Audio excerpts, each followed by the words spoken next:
జాగా బెత్తెడు, భవనం మాత్రం బారెడు. ఐటీ కారిడార్ చుట్టుపక్కల పేక మేడల్లాంటి ఇండ్ల నిర్మాణం. 50 నుంచి 60 గజాల్లో 7-8 అంతస్తుల భవనాలు. ఇష్టారాజ్యంగా నిర్మిస్తున్న యజమానులు. బలహీన నిర్మాణంతో కూలిపోతున్న భవనాలు.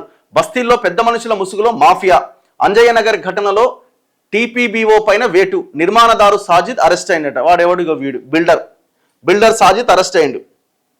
అంజయ్య నగర్ ఘటనలో పట్టణ ప్రణాళిక విభాగం అధికారి పైన వేటుపడ్డది. Town planning building officer Santosh కుమార్ను సస్పెండ్ చేస్తూ శనివారం సైబరాబాద్ మున్సిపల్ కమిషనర్ సృజన ఉత్తర్వులు జారీ చేశారు. ఉన్నతాధికారుల అనుమతి లేకుండా హైదరాబాద్ను వీడి వెళ్లొద్దని ఆదేశించారు. మరోవైపు కూలిన భవనం యజమాని ఖాజా మొయినుద్దీన్, బిల్డర్ సయ్యద్ సాజిద్ను పోలీసులు అదుపులోకి తీసుకొని విచారిస్తున్నారు. పాయింట్ ఏంటంటే ఇక్కడ కల్ప్రిట్స్ ఎవరు? ప్రజలు కట్టే ట్యాక్స్ల ద్వారా ప్రభుత్వం ఇస్తున్న జీతం తీసుకుంటున్న అధికారులు ఇక్కడ మెయిన్ కల్ప్రిట్స్. ఈ పర్మిషన్స్ ఎవడిస్తున్నాడు?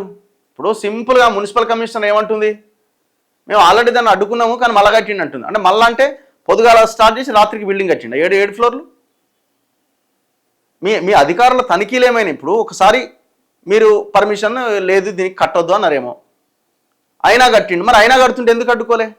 అయినా కడుతుంటే అరెస్ట్ చేయాలా? మరి ఇప్పుడు మీరు హైడ్రా కంప్లైంట్ చేయలేదా? మరి ఇప్పుడు మేము చెప్పినా ఇంటలేడా అయినా అని హైడ్రా కంప్లైంట్ చేయలేదా? హైడ్రా రాలేదా? లేదా అందరు కలిసి హైడ్రా మీరు అందరు కలిసి వాటాలు పంచుకున్నారా? వాడు ఇచ్చిందా, వాడు సాజిద్ ఇచ్చిన డబ్బులు పంచుకున్నారా? అట్లనే ఉన్నది వ్యవహారం. చెరువులు కబ్జా, ఇట్లాంటి బిల్డింగ్లు కట్టి ప్రజల ప్రాణాలతో చెలగాటం. ఈ మొత్తం ఎపిసోడ్లో బాధ్యత ఎవరిదయా, తప్పు ఎవడు చేస్తున్నాడా అంటే ఒకడు లీడరు, 2 అధికారి. ప్రజల పట్ల బాధ్యతగా ఉండాల్సినటువంటి దుర్మార్గులు ఇగో ఇట్లాంటి నిర్మాణాలకి అనుమతులు ఇచ్చి ప్రజల ప్రాణాలతో చెలగాటం ఆడుతున్నారు. ఎంత ఘోరమైన అసలు ఇది. ఈ బిల్డింగ్ కూలిపోయింది, ఇది పోయి ఇంకో దాని మీద పడ్డది, అది కూడా కూలిపోయే పరిస్థితి ఉన్నది. దాన్ని ఇప్పుడు తొలగించే కార్యక్రమంలో ఉన్నారు. ఏం చేస్తారు? ఇవన్నీ నిర్మాణం చేస్తారు. నిర్మాణం చేసి మొత్తం రెంట్లకు ఇస్తారు. హాస్టల్స్ అని ఇంకోటని 50 గజాల ప్లేస్లో 7 అంతస్తుల బిల్డింగ్ అసలు ఎట్లా సాధ్యమవుతుంది? అది అగ్గిపెట్టే కంటే అధ్వానం. అది 50 గజాల దాంట్లో 7 అంతస్తుల బిల్డింగ్ అట. ప్రభుత్వం పర్మిషన్స్ ఇస్తుంది. అట్లనే ఇప్పుడు మీరు చూడండి, హైదరాబాద్ మెయిన్ సెంటర్లో ట్రాఫిక్, ఇప్పుడు ఒక పెద్ద బిల్డింగ్ కడుతున్నామంటే దానికి ఎదురుగా రోడ్ ఎంత ఉందన్నది కూడా చూడాలి. దానికి ఎదురుగా రోడ్ ఎంత ఉన్నది, అందులోంచి వెహికల్స్ వస్తే, అందులో ఒక ఫంక్షన్ అయింది ఆర్ ఇంకేదన్నా ప్రోగ్రామ్ జరిగింది, అందులోంచి బయటకు వచ్చే వెహికల్స్ ఎన్ని వస్తాయి, ఈ రోడ్డు సామర్థ్యం సరిపోతుందా, ఇవన్నీ చెక్ చేయాలా. మీరు ఇక్కడ చూడండి, బషీర్బాగ్ చౌరస్తాలో నిలబడి ఇట్లా చూడండి, మీనాక్షి అనేటోడు పెద్ద టవర్ కట్టిండు. దాదాపు 50-60 ఫ్లోర్లు ఉంది. అది మొత్తం కమర్షియల్ బిల్డింగ్. అందులో ఎన్ని ఆఫీసులు వస్తాయి, ఎంతమంది ఎంప్లాయీస్ పనిచేస్తారు, ఒకవేళ అందులో వెహికల్స్ పోయి బయటకు వచ్చే క్రమంలో ఆ రోడ్డు సామర్థ్యం సరిపోతుందా? ఇక్కడ మీరు పంజాగుట్ట సర్కిల్లో చూడండి, నాగార్జున సర్కిల్ దగ్గర పెద్ద మాల్ కట్టిరు. అక్కడే సిగ్నల్, అక్కడే మాలు. వెహికల్స్ ఎట్లా ఎంటర్ అవుతాయి, బయటికి ఎట్లా వస్తాయి? సేమ్ అట్లా మీరు జూబ్లీహిల్స్ చెక్ పోస్ట్ దగ్గర చూడండి, మంత్రి డెవలపర్స్ అని ఒకటి పెద్ద కన్స్ట్రక్షన్ కడుతున్నాడు. అక్కడ చెక్ పోస్ట్ ఇప్పుడు ఇవాళ రోడ్లు వేసేదాన్ని దానికోసం వేస్తున్నట్టు రేవంత్ రెడ్డి. ఈ పర్మిషన్స్ ఎట్లా వస్తాయి అసలు?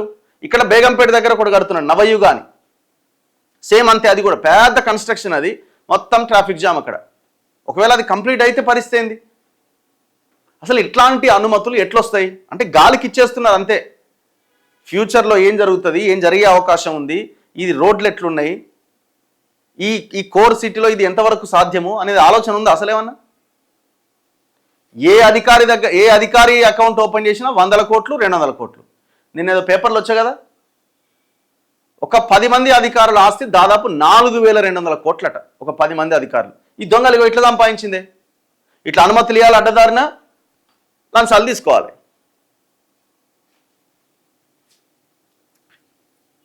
ఇప్పుడు ఏమంటారు, బస్తీల్లో పెద్ద మనుషుల ముసుగులో మాఫియా ఉందట. ఆ మాఫియాని ఎవడాపాలే? ఆ మాఫియా ఎట్లాగా ఉంటుంది? ప్రతి దగ్గర మాఫియా ఉంటుంది. మాఫియాని నిర్మూలించాల్సింది ప్రభుత్వంలో ఉన్న అధికారులు ఏం చేస్తున్నారు అంటే ఇప్పుడు ఈ మాఫియా ప్రభుత్వం కంటే మాఫియా పెద్దదా? ఏన్నైనా ఉంటుందండి, ఏన్నైనా దొంగలు ఉంటారు, ఏన్నైనా వాడు కట్టాలని అనుకుంటాడు. నాకు ఇంకా కొంచెం సెట్ బ్యాక్ గీడ రోడ్డు ఉంది, ఆ రోడ్డు దాకపోతే బాగుండని అనుకుంటాడు. అడ్డుకోవాల్సింది ఎవడు? అధికారులు అడ్డుకోవాలా? ఏం చేస్తున్నారు అధికారులు? అన్యాయంగా ఇద్దరు ప్రాణాలు తీసిరు కదా. ఇగో సాధారణంగా 1-2 అంతస్తుల భవనాలు నిర్మిస్తేనే ఖచ్చితమైన శాస్త్రీయ ప్రమాణాలు పాటిస్తారు. ఇంజనీర్ల ద్వారా స్ట్రక్చరల్ డిజైన్ తీసుకుంటారు. తక్కువ విస్తీర్ణం ఎక్కువ అంతస్తులు నిర్మిస్తే మరింత జాగ్రత్త కావాలి. వాస్తవానికి 50-100 చదరపు గజాల స్థలంలో 5-6 అంతస్తుల నిర్మాణం చేపట్టడాన్ని ఏ స్ట్రక్చరల్ ఇంజనీర్ ప్రోత్సహించారు. 5 అంతస్తుల కంటే ఎక్కువగా నిర్మించే భవనాలకు ముందుగా సాయిల్ టెస్ట్ చేయాలి. అంజయ్య నగర్తో పాటు నగరంలోని ఏ బస్తీలోనూ ఈ ప్రమాణాలు పాటించట్లేదు. యజమానులు సొంత తెలివితేటలతో ఇష్టారాజ్యంగా నిర్మిస్తున్నారు. కొంతకాలంగా అక్రమ నిర్మాణాల జోలికి అధికార యంత్రాంగం వెళ్లట్లేదు. జోన్ల వారీగా ఏర్పాటు చేసిన ప్రత్యేక టాస్క్ ఫోర్స్ నామమాత్రంగా మారింది. ఈ టాస్క్ ఫోర్స్ ను కొందరు అధికారులు అక్రమార్జనకు ఏటీఎంగా మార్చుకున్నారన్న ఆరోపణలు ఉన్నాయి. దీంతో నాలాలు చెరువుల్లో అక్రమ నిర్మాణాలు వెలుస్తున్నాయి. పేకమేడల్ లాంటి భవనాలతో వాటి పక్కన ఉండే భవనాలకు కూడా తీవ్ర ముప్పు పొంచి ఉన్నది. అంజయ్య నగర్లో కూలిన భవనం దాని పక్కనే ఉన్న మరో భవనం పైన పడడంతో అది కూడా దెబ్బతిన్నది. దీంతో అన్ని అనుమతులు తీసుకొని చట్టబద్ధంగా ఇండ్లు కట్టుకొని జీవిస్తున్న ఆ భవనంలో ఉన్నవారు నిలువ నీడలేక కట్టుబట్టలతో రోడ్డుపైకి రావాల్సి వచ్చింది. దెబ్బతిన్న అపార్ట్మెంట్ సి బ్లాక్ లోని 25 ఫ్లాట్లలో ఉంటున్న కుటుంబాలను అధికారులు ఖాళీ చేయించారు.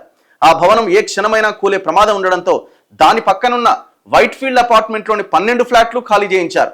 బాధితులు కొందరు హోటల్స్ లో ఉంటుంటే మరికొందరు బంధుమిత్రుల ఇళ్లలో తలదాచుకుంటున్నారు. కోట్లు వెచ్చించి ఫ్లాట్లు కొనుగోలు చేసి ఎవరో చేసిన తప్పుకు తాము శిక్ష అనుభవించాలని ఆ బాధితులు ప్రశ్నిస్తున్నారు. ఇప్పుడు వాళ్ళ ఇల్లు ఎవరు కట్టియాలి? గవర్నమెంట్ మాకేం సంబంధం అంటది? ఎవడైతే అధికారి పర్మిషన్ ఇచ్చిండో దీనికి చూస్తూ ఊరుకున్నారు ఈ దుర్మార్గులు, వాళ్ళతో కట్టియాలి. వాళ్ళ దగ్గర నుంచి రెవెన్యూ రికవరీ యాక్ట్ పెట్టి వాళ్ళ దగ్గర నుంచి వసూలు చేయాలి. హైడ్రా ఏం చేసింది? మీరు పెద్ద ప్రచారం చేసుకుంటారు కదా, ఏ తొర్రలకో పోయి కూలగొడుతుంటారు కదా, మరి ఇదెందుకు కూలగొట్టలే? కనబడలేదా? లేకపోతే వీంతో కూడా ములాఖత్ అయిందా? ఆల్రెడీ డీల్ సెట్ అయిపోయిందా? మీరు ఇట్లా అన్ని ఏ డిపార్ట్మెంట్ అయినా చూడండి, రెవెన్యూలో టోటల్ కరప్షనే ఉన్నది. రెవెన్యూ తర్వాత ఇరిగేషన్లో కరప్షనే ఉన్నది. మొత్తం చెరువులు కబ్జా. ఇటు అమీర్పూర్ పటాన్ చెరువు పోతే ఒక్కొక్క ఆఫీసర్ 100 కోట్లు సంపాదించిండు. మరి యాక్షన్ ఏదండి వీళ్ళ మీద యాక్షన్ ఏది? యాక్షన్ తీసుకునే ఇది ఎక్కడుంది అసలు? ఇప్పుడు అధికారి మీద వేటు పడ్డదట, ఏముంది? 2 రోజులు పోస్టింగ్ పోతుంది, సైలెంట్ కూర్చుంటాడు, తర్వాత మళ్ళీ వస్తుంది ఉద్యోగం. ఏముంటుంది అందులో? 4 రోజులు వార్తలు వస్తాయి, 5వ రోజు నుంచి అయిపోయాయి, కథం. ఎవడు పట్టించుకుంటాడు?